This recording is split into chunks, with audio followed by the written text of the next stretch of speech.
નમસ્કાર વિદ્યાર્થી મિત્રો, આજે આપણે સંધિનો વિભાગ 2ની અંદર વ્યંજન સંધિ વિશે જોવાના છે. આપણે પહેલા વિભાગમાં સ્વર સંધિ વિશેની વાત કરી હતી. તમને બધાને ખબર છે કે લગભગ આપણા ગુજરાતી ભાષામાં 34 જેટલા સ્વરો છે. 34 સ્વરોની અંદર તમે જાણો છો ક, ખ, ગ, ચ, છ, જ, ટ, ઠ, ડ, ઢ, ન, પ, ફ, બ, ભ, મ, ય, ર, લ, વ, શ, શ, જ્ઞ. આ વ્યંજનો વિશે તમને માહિતી છે. અને મેં તમારી અંદર થોડોક ઉલ્લેખ કરેલો પણ છે કે ક થી જ્ઞ સુધીની જે છે એમાં વ્યંજનો આવે, બરાબર. અને એમાં જુદા જુદા સંજોગોની અંદર જે પરિવર્તનો થાય ને એ પરિવર્તન થઈને આ સંધિઓ બને છે. પહેલાંમાં સ્વર એકલા આવે, આમાં વ્યંજનો પણ આવે છે. હવે જુદા જુદા સંજોગોમાં શમાં શું પરિવર્તન થાય, પહેલાં કરતાં થોડું અલગ છે કે સ કઈ કઈ પોઝિશનમાં બદલાય છે. તો બરાબર ધ્યાનથી જોજો. વ્યંજન સંધિની અંદર શની પહેલાં અ કે આ સિવાયનો કોઈ સ્વર આવે તો શનો શ થઈ જાય, ષટકોણનો શ થાય. શની પહેલાં અ કે આ સિવાયનો કોઈ સ્વર આવે તો શનો શ થાય, બરાબર. એનું મેં તમને એક બે ઉદાહરણો આપું છું. પહેલું છે વી વત્તા શમ. હવે જુઓ, શની પહેલાં એટલે પાછળનો સ જુઓ, વી વત્તા શ, અ કે આ સિવાયનો. આમાં આવ્યો કયો? હસ્વ ઈ આવ્યો છે, કારણ કે વી આગળની દંડી છે ને, તો સિવાયનો કોઈ સ્વર આવે તો શનો શ થાય. એટલે આ જે સ છે ને ના, સાદો સંભળીનો સ, એના બદલે ષટકોણનો સ થઈ ગયો, વિષમ થયું. એ જ નિયમ છે અભિ વત્તા શિક્ત, બરાબર. શની પહેલાં શું આવ્યું? ભ આવ્યો. ભ એટલે કયો ભ ખબર? હસ્વ ઈ વાળો, બરાબર. એટલે અ ના આવ્યો, અ આ સિવાયનો, તો આમાં પણ શ થયો, એટલે સનો બદલાઈને અભિષિક્ત થઈ ગયો. એમાં જ આગળ સુ વત્તા સુપ્ત એટલે સુષુપ્ત કહેવાય, પ્રતિ વત્તા ષ્ઠા પ્રતિષ્ઠા થાય, અને યુધિ વત્તા સ્થિર એટલે યુધિષ્ઠિર. આ બધેમાં સેમ નિયમ લાગુ પડે. હવે પાછું શમાં બીજું પરિવર્તન કે શની પહેલાં, આ પેટા નિયમ છે, પેલો જનરલ નિયમ છે કે શમાં જે પરિવર્તન આવે પહેલો નિયમ, એનો મેઇન નિયમ. શની પહેલાં, સાદા શની પહેલાં હસ્વ ઈ કે હસ્વ ઉ હોય ને શની પાછળ ક, ખ, પ, ક હોય તો શ થાય. કયો? ષટકોણનો શ થાય. હવે એક ઉદાહરણ જુઓ. નિશ, શની પહેલાં હસ્વ ઉ કે દીર્ઘ ઉ, શની પહેલાં હસ્વ ઈ છે, અહીંયા છે, વત્તા શની પાછળ ક, ખ, પ, ક હોય તો આમાં ક છે, શની પાછળ કયો? કામ શબ્દ છે ને, એટલે ક છે, તો એની જગ્યા પર શ થાય. તો આ જે સ વત્તા ક ભેગો થયો, નિષ્કામ, બરાબર. એ જ નિયમ આગળ દુષ્કાળ, વારે વારે એક જ વસ્તુ થાય છે. શ, બરાબર, એની પહેલાં હસ્વ ઉ, દુ એટલે હસ્વ ઉ વત્તા કાળ, બરાબર. જુઓ, દુષ્કાળ, તો ક પાછળ આવ્યો એટલે શ થયો, શનો શ થયો. નિષ્વત્તા પક્ષ, એમાં પણ નિષ્ફળ. દુષ્વત્તા પ્રાપ, એમાં પણ એ નિયમ દુષ્પ્રાપ્ય. અને નિષ્વત્તા ફળ, એમાં પણ નિષ્ફળ. હવે શની પાછળ ત્રીજો પેટા નિયમ, શની પાછળ ત થ હોય તો શ થાય. ત કે થ હોય શની પાછળ, નિશ તો ત છે તેજ, બીજામાં દુષ્વત્તા ત છે તર, તો બંનેમાં જુઓ કયો સ? સાદો સ થાય, નિષ્તેજ અને દુષ્તર, બરાબર. આમ શમાં પરિવર્તન. ચોથો પેટા નિયમ જો, શની પાછળ ચ કે છ હોય તો તેનો શ થાય. કયો? પેલો મીંડાવાળો શ, શરણાઈનો શ થાય. જુઓ, દુષ્, શની પાછળ ચ કે છ, જુઓ ચ આવ્યો, ચિંતા, અને નિશ, આમાં પણ ચિંતા, એનો શબ્દ બન્યો આશ, દુશ્ચિંતા, બરાબર, નિશ્ચિંત. આ રીતના વ્યંજન સંધિઓ બને છે. હજુ આગળ છે પેટા નિયમ. શની પાછળ આપણો સાદો સ, એની પાછળ ટ કે હ હોય તો એનો પણ ષટકોણનો શ થાય. ધનુષ, એની પાછળ ટ આવ્યો, ટ કે હ, ટંકાર, ધનુષ ટંકાર, પેલો સ થઈ ગયો, સ. જુઓ, નિયમ સહેલો છે, ખાલી તમે મને શાંતિથી સાંભળશો તો પણ તમને ઘણી બધી ખબર પડશે. આગળ તમે જુઓ, શની પાછળ શ, શરણાઈનો શ કે શ હોય, ત્રણ શ હોય તો વિસર્ગ મુકાય. જુઓ, શ કે સ, શરણાઈનો શ, ષટકોણનો શ, બરાબર. તો એના ઉદાહરણો જુઓ. નિષ્વત્તા શબ્દ, કયો શ? સાદો શ. શની પાછળ પહેલો શરણાઈનો આવ્યો, નિશ વત્તા સંતાન સાદો સ સસલાનો આવ્યો, નિશ વત્તા શ્વાસ બરાબર ષટકો પેલો શ આવે મીંડાવાળો, અને નિશ વત્તા સ્વાર બધાનો હોય તો વિસર્ગ એટલે બે મીંડા જે છે ને, નિશબ્દ, નિસંતાન, નિશ્વાસ અને નિસ્વાર, હનો ઉચ્ચાર થાય એમાં. એટલે આ પ્રમાણે આ સંધિઓની. હવે એની અંદર પાછો એક પેટા નિયમ બે બાકી છે. જો એની અંદર શની પાછળ શની આગળ હસ્વઈ કે દીર્ઘદયી સિવાયનો સ્વર અને પાછળ ક ખ પ ફ હોય તો વિસર્ગ મુકાય. તો શું મુકાય? વિસર્ગ મુકાય. અધસ્વત્તા કાય. જુઓ, હસ્વઈ કે દીર્ઘઈ સિવાયનો સ્વર બરાબર, અને પાછળ ક ખ પ, હસ્વઈ એની પાછળ ક, તો શું વિસર્ગ થાય? અધઃ વત્તા કાય. એટલે મેં તમને સ્વર વિસર્ગ સંધિઓ પણ સાથે કીધેલી. અધ શ વત્તા પતન, શ વત્તા પતન, હસ્વઈ કે દીર્ઘઈ સિવાયનો અ આવ્યો, પાછળ પ આવ્યો પતન બરાબર, અધઃ પતન, અધસ્વત્તા પાત, અધઃ પાત. હવે જુઓ, શની આગળ અ અને પાછળ ઘોષ વ્યંજનોનો કોઈ વ્યંજન હોય તો શું થાય? અ વત્તા ઉ બરાબર ઓ મુકાય. આ બે ભેગા થાય તો ઓ મુકાય. જુઓ હવે, મ ન શ, સની આગળ અ અને પાછળ ઘોષ વ્યંજન, સની આગળ ન છે, ન એટલે વચ્ચે ન વત્તા અ બોલાય એટલે અ આવ્યો, પાછળ ઘોષ એટલે હ બોલો ને ત્યારે મોંમાંથી ધ્વનિ નીકળે, ગ બોલો ત્યારે ધ્વનિ નીકળે, એને ઘોષ વ્યંજન કહેવાય. જે બોલીએ ને ત્યારે મોંમાંથી વધારે અવાજ નીકળે. તો મનશ વત્તા હર એનો બન્યો ઓ બને, અ વત્તા ઉ ભેગો થાય તો મનોહર. અધશ વત્તા ગતિ બરાબર અધોગતિ. અને એની અંદર છેલ્લો સપરિવર્તનમાં શની આગળ અ કે આ સિવાયનો સ્વર અને પાછળ ઘોષ વ્યંજન હોય બરાબર, ત્યારે સ્વર હોય તો ર થાય. નિશ વત્તા અંકુશ, શની આગળ અ કે આ સિવાયનો, અ કે આ નથી કારણ કે એમાં રસ્વ ઈ છે, કારણ કે ની છે, પાછળ ઘોષ વ્યંજન, ઘોષ વ્યંજન કે સ્વર હોય, ઘોષ વ્યંજન ના હોય તો સ્વર છે. કયો છે? અસ્વર છે. તો આનો શું થાય? ર બને, નીર અંકુશ. અને દુષ્વત્તા ગતિ દુર્ગતિ, દુષ્વત્તા આચાર દુરાચાર, અને નિષ્વત્તા ભય બરાબર નિર્ભય. આ ભ છે એ ઘોષ વ્યંજન છે, ઘોષ ના હોય તો સ્વર છે, આ છે અહીંયા આગળ, અને દુર્ગતિમાં ગ છે ઘોષ વ્યંજન છે. એટલે ભ અને ગ ઘોષ છે, અને આ બે આ છે એ સ્વરો છે. એટલે એના કારણે અ બને, ર બને છે. અને ત્યાર પછી રમાં શું પરિવર્તન થાય? આ તમે વ્યંજન સંધિ અને સ્વર વિસર્ગમાં આટલું યાદ રાખજો. શમાં પરિવર્તનના 10 નિયમો અને રમાં પરિવર્તન. રમાં શું થાય? જુદા જુદા સંજોગોમાં ર પરિવર્તન. રની પાછળ બીજો ર આવે તો પહેલાંનો ર પેટા નિયમ છે. રની પાછળ બીજો ર આવે તો પહેલાંનો ર કે શ લોપ પામે છે અને તેની આગળનો હસ્વ સ્વર દીર્ઘ બને છે. થોડું લંબાણવાળું છે પણ હું તમને સમજાવવાનો પ્રયત્ન કરું છું. નિષ્વત્તા રસ, રની પાછળ બીજો ર આવે બરાબર, રની પાછળ. એટલે આ જે નિશબ્દ છે ને એને બીજી રીતે વાંચવું હોય તો નીર શબ્દ વંચાય, એની પાછળ રસ આવે એટલે બે ર થયા આવે તો, અને પહેલાંનો ર જે છે એને લોપ થઈને શ બને, તેની પાછળ આગળનો હસ્વ સ્વર દીર્ઘ બને. આ જે આગનો ની જે છે ને, જે હસ્વ છે એના બદલે દીર્ઘ બને. એટલે પાછળ જુઓ, દંડી પાછળ આવી ગઈ નીરસ, એટલે પહેલાંનો ર અને બીજાનો ર બરાબર, એની આગળ હસ્વ સ્વર છે દીર્ઘ બને છે. રની પાછળ ચ કે છ આવે તો શ થાય. રની પાછળ જો અંતર ર થયો, એની પાછળ ચ આવે ચક્ષુ તો શું થયું? શરણાઈનો શ, અંતઃ ચક્ષુ થયું.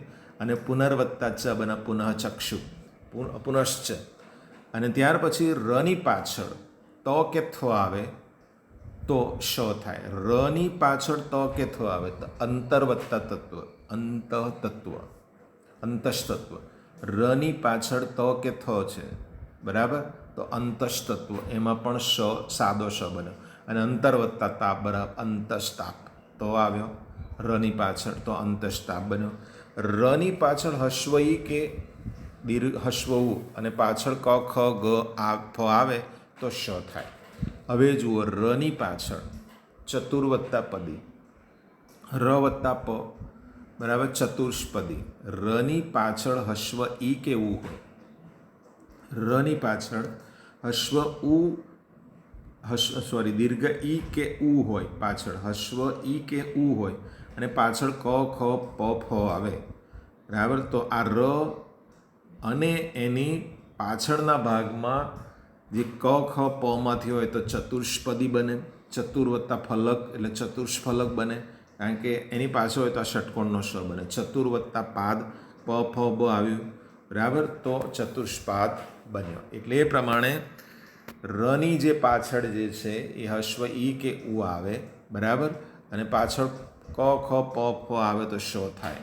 ત્યાર પછી રની પછી શ કે શ ત્રણે શ આવે તો રનો વિસર્ગ થાય. પેલા જેવો નિયમ થોડો લાગુ પડશે. હવે જુઓ, શ કે સ થઈ, ત્રણેય સમાંથી કોઈ પણ શ થાય. અંતર વત્તા શોક, રની પછી શ ત્રણ, પેલો શ શરણાઈનો આવ્યો તો એમાં વિસર્ગ બન્યો.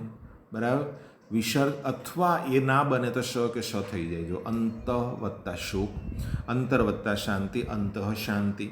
બરાબર, એટલે આ પ્રમાણે આ નિયમ આમાં લાગુ પડે છે. અને હજુ પણ આની અંદર વિસર્ગ સંધિ અને સ્વર વ્યંજન સંધિમાં પદને અંતે આ ત્રીજો નિયમ છે એનો. પદને અંતે ચ જ સ આવે તો તેનો કે થઈ જાય. બરાબર, ક કે કે થઈ જાય. અને જો પદને અંતે શ આવે તો તેનો ટ થાય.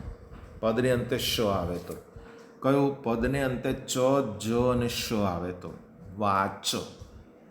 બરાબર, વત્તા પતિ આવે તો તેનો ક થઈ જાય. જુઓ, વાચ બરાબર આવે તો તેનો ક થઈ જાય. પદને અંતે ચ આવે તો વાકપતિ શબ્દ ખોડો લખવાનો.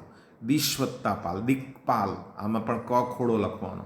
અને ષષ્કોણ, પદને અંતે શ આવે તો તેનો ટ થાય. જો શશ વત્તા કોણ બરાબર ષટકોણ, ટ થયો ને, કોણ થયો.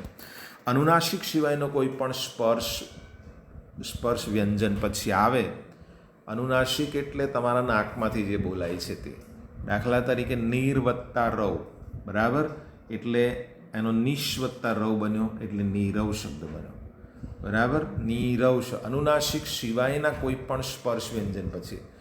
બરાબર, અનુનાસિક સિવાયનો એટલે મ ન સિવાયનો કોઈ સ્પર્શ વ્યંજન આવે. બરાબર, ર સ્પર્શ વ્યંજન છે તો એના લીધે નિશ વત્તા રોગી બરાબર નિરોગી પણ થાય.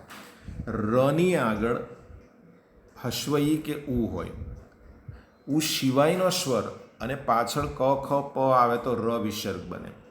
પુનર, પુનર વત્તા પરીક્ષા. બરાબર, તો રની આગળ શું છે? ઈ કે ઉ સિવાયનો સ્વર છે. પુન, ન વત્તા અ આવ્યો અને પાછળ ક ખ પ એટલે પ આવ્યો તો પુનઃ પરીક્ષા, વિસર્ગ મૂકાય, બે મીંડા મુકાય. એવી રીતે પુનર્પ્રાપ્તિ, એમાં પુનઃ પ્રાપ્તિ થયો. પુનર્પ્રાપ્તિમાં રની આગળ અ છે અને એની પછી પ છે એટલે એના કારણે પુનઃ પ્રાપ્તિ. ત્યાર પછી જુઓ, રની પછી કોઈ પણ ઘોષ વ્યંજન આવે, ય અને વ એ અર્ધસ્વરો જ આવે ત્યારે રમાં કોઈ ફેરફાર થતો નથી. પરંતુ બંને પદો સાથે લખાય તો ર રેફ રૂપે તેની પછીના અક્ષર પર મુકાય છે. ફરીવાર જુઓ, બરાબર, રની પછી કોઈ પણ ઘોષ વ્યંજન એટલે હ છે, ઘ છે, આ બધા ઘોષ વ્યંજન છે. ઘ છે, આ રની પછી ઘોષ વ્યંજન કે ય અથવા વ એ અર્ધસ્વરો આવે, ય કે વ જેવા અર્ધસ્વરો હોય ત્યારે રમાં કોઈ ફેરફાર ન થાય. પરંતુ બંને પદો સાથે લખાય તો ર રેફ રૂપે તેની પછીના અક્ષર પર મુકાય. ચતુર. જુઓ, ર પછી કોઈ ઘોષ વ્યંજન, વિધ, શું આવ્યું? ઘોષ વ્યંજન તો ના આવે પણ અર્ધસ્વર આવ્યો તો પછી રેફ આવ્યો. જો ચતુર્વિધ, વીની ઉપર રકાર છે એને રેફ કહેવાય. ત્યાર પછી પુનર્વત્તા જન્મ બરાબર પુનર્જન્મ તો ર વત્તા જ આવ્યો, એ પણ પુનઃજ એટલે ઘોષ વ્યંજન છે. બરાબર, પુનર્વત્તા તો પુનર્જન્મ થયું અને એમાં પણ રકાર આવ્યો. અને અંતર વત્તા યામી, એમાં પણ અંતર્યામી. ર વત્તા ય ઘોષ વ્યંજન છે.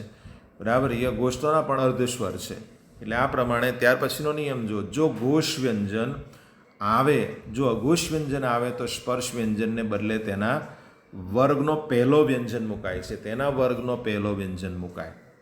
અઘોષ વ્યંજન એટલે જેમાંથી સ્વર ઘોષ એટલો બધો નીકળતો ના હોય એવા મ શબ્દ છે તો એમાં એટલો બધો અવાજ નથી આવતો મ બોલીએ ત્યારે ઘ આવું બોલો ને તો ઘમાં આવે છે. તો જુઓ શરદ, બરાબર. જો અઘોષ વ્યંજન આવે શરદ અને તો તે સ્પર્શ વ્યંજનને બદલે, બરાબર, પહેલો વ્યંજન મુકાય છે. સ્પર્શ એટલે આમ ઘસાઈને બહાર નીકળે, વત્તા પૂર્ણિમા, બરાબર. તો એ શબ્દ બનીને શું બને? શરદ પૂર્ણિમા, શરદ, બરાબર.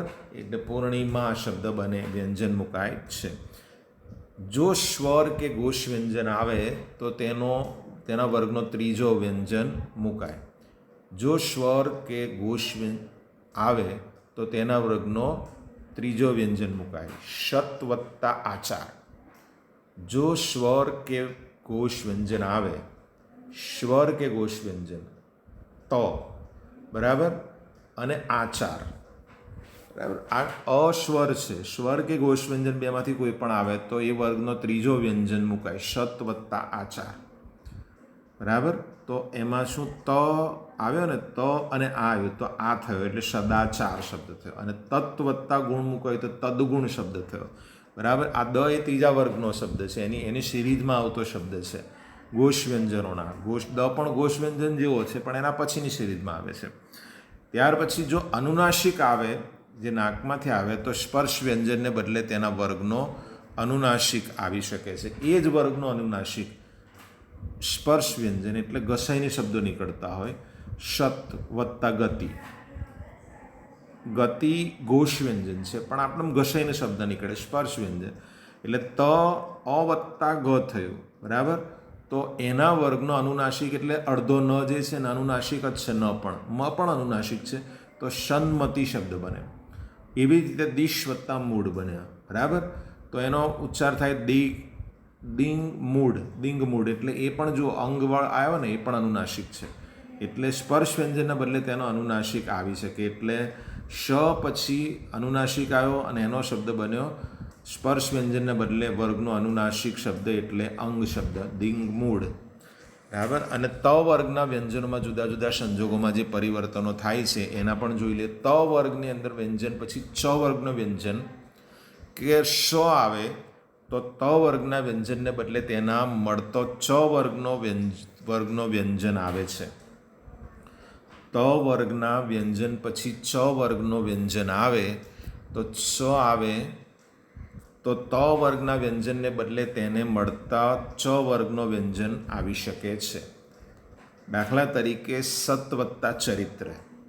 ત વર્ગના વ્યંજનમાં જુદા જુદા જે પરિવર્તનો આવે, ત શબ્દ છે વત્તા ચ વર્ગનો વ્યંજન આવે, ચ જ મૂકી દીધો છે, બરાબર.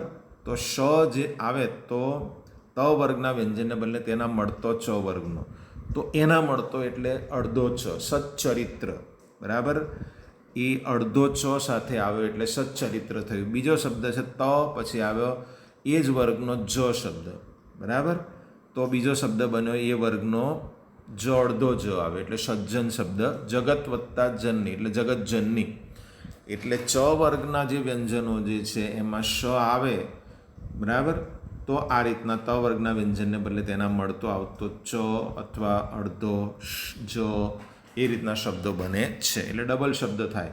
અને છેલ્લા નંબરની અંદર તમે જે કેટલાક પરિવર્તનો ત વર્ગ જે છે એ ત વર્ગના વ્યંજન પછી લ આવે તો તની સાથે સાથે લ આવે તો જે ત વર્ગનો વ્યંજન જે છે લ થઈ જાય. દાખલા તરીકે તત્ વત્તા લીન, બરાબર. તની પછી લ આવે તો ત વર્ગના પછી લ આવે તો એ જ વર્ગનો અડધો શબ્દ શું થાય? લ થયા, બરાબર.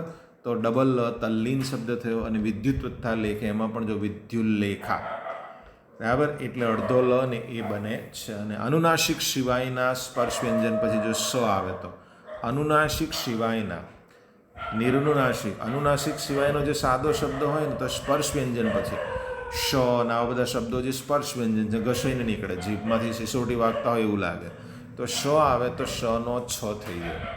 આ થોડું ઓકવર્ડ છે. ઉત અનુનાસિક સિવાયના, ત પછી આપણે વાત કરીએ છીએ ત વર્ગમાં જે પરિવર્તન તો ખરો જ, પછી સિવાયનો અનુનાસિક સિવાયનો સ, બરાબર. એ જ વર્ગનો સ શબ્દ આવ્યો તો એની અંદર પરિવર્તન થઈને શનો છ થઈ. જુઓ જે સ હતો અહીંયા આગળ શૃંખલા હતો એને બદલે ઉચ્છૃંખલ થઈ ગયું, બરાબર. અને ચિત્ત વત્તા શક્તિ હતું એને પહેલાં ચિત્ત શક્તિ થઈ ગયું, એટલે સનો છ થઈ જાય. અને છેલ્લા અન્ય થોડા ઘણા નિયમો તમને, કોઈ શબ્દનો રૂ, ર કે શ પછી ન આવે તો એ બંનેની વચ્ચે સ્વર લ સિવાયનો અર્ધસ્વર કે કંઠ્ય કે ઓષ્ઠ્ય વ્યંજન હોય તો એ નનો અણ થાય. ફરીવાર, જો કોઈ શબ્દનો રૂ કે શ પછી, એટલે રૂ કે શ પછી, બરાબર, ન આવે અને એ બંનેની વચ્ચે સ્વર લ હોય, એ બંનેની વચ્ચે સ્વર લ સિવાયનો કે અર્ધ સ્વર કે કંઠ્ય કે ઓષ્ઠ્ય, ય કે વ હોય, કંઠમાં બોલાયો, ક કેવા શબ્દો હોય, પ ફ બ ઓષ્ઠ્ય હોય, તો એ નો અણ થઈ જાય. દાખલા તરીકે રામ, બરાબર, એની પછી અયન શબ્દ મૂક્યો છે તો એનો શબ્દ શું થયો? રામાયણ. આ બે ભેગું થયું એટલે આમ તો નિયમ એવો બને કે અ વત્તા અ ભેગા થાય તો, પણ આપણે એને બીજી રીતના લીધું છે કે રૂ, ર કે શ પછી, પણ અહીંયા ર લીધો છે, બરાબર. ન આવે અથવા એ બંનેની વચ્ચેનો સ્વર લ સિવાયનો કોઈ સ્વર આવે અથવા અર્ધ સ્વર આવે, બરાબર, તો કંઠ્ય, ઓષ્ઠ્ય કે વ્યંજન હોય, આ શબ્દ જે છે એ શબ્દો મોટાભાગે તો નનો અણ થઈ જાય. એટલે આપણે જનરલી અહીંયા આગળ આ રામાયણનો જે નિયમ છે એ નિયમ પેલો વાળો લાગે. પદાંતે આવેલો, પદને છેલ્લે આવેલો મને બદલે આગળનો વ્યંજન પર અનુસ્વાર મુકાય છે. પદને અંતે મને બદલે તેની આગળ વ્યંજન મુકાય છે. પદની આગળનો વ્યંજન શબ્દ મુકાય. દાખલા તરીકે શમ વત્તા શાર, બરાબર, શ છે તો મની બદલે શું મુકાય? વ્યંજન પર અનુસ્વાર મુકાય છે. તો આ જે શાર શબ્દ છે ને, શમ વત્તા શાર, તો એની સંધિ શું થાય? સંસાર. એટલે મ લોપ થઈ ગયો, બરાબર, એની જગ્યાએ અનુસ્વાર આવી ગયો, અનુસ્વાર આપણે મૂક્યો. શમ વત્તા હાર, સંહાર, બરાબર, એમાં પણ એ જ નિયમ લાગુ પડે છે. મને બદલે તેમની આગળનો વ્યંજન જે છે એ અનુસ્વાર મુકાય છે. એટલે મ લોપ થઈ જાય અને જે શબ્દ છે એની ઉપર અનુસ્વાર આવી જાય, બરાબર. એટલે પદનો છેલ્લો અક્ષર શ, હા, ટ હોય તો શમ વત્તા દેશ બરાબર સંદેશ, શમ વત્તા કાંત બરાબર સંક્રાંત અને શમ વત્તા તામ બરાબર સંતાપ. અને છેલ્લો જે છે આગળ રૂ કે શ આવ્યો હોય, બરાબર, અને વચ્ચે ક વર્ગ અથવા પ વર્ગ અથવા ય, ર, લ, વ, શ સિવાયનો કોઈ વ્યંજન ન આવ્યો હોય ત્યારે નનો અણ થાય છે. આગળ ર કે શ આવ્યો હોય, પરી, ર થયો, બરાબર. વચ્ચે ક વર્ગ અને પ વર્ગ તથા ય, ર, લ, વ સિવાય, એટલે ય, ર, લ, વ તો નથી, બરાબર, સિવાયનો કોઈ વ્યંજન ન આવ્યો હોય, એ સિવાયનો વ્યંજન છે નથી, ય, ર, લ, વ સિવાયનો, અહીંયા ન છે તો અણ થાય, બરાબર. તો પરણિત, જુઓ અહીંયા અણ આવ્યો, પરણીતિ, પરિવર્તન નથી, બરાબર, પરણીતિ. આ પ્રમાણે જે સંધિઓ જે છે, સંધિઓના નિયમો મેં તમને સમજાવવાનો પ્રયત્ન કર્યો. આપ સભે પણ શાંતિથી સાંભળ્યું છે. તો આ સંધિઓને તમે બરાબર ધ્યાનથી જોશો તો તમને ચોક્કસ સંધિના નિયમો તમારા સુધી પહોંચશે. Thank you.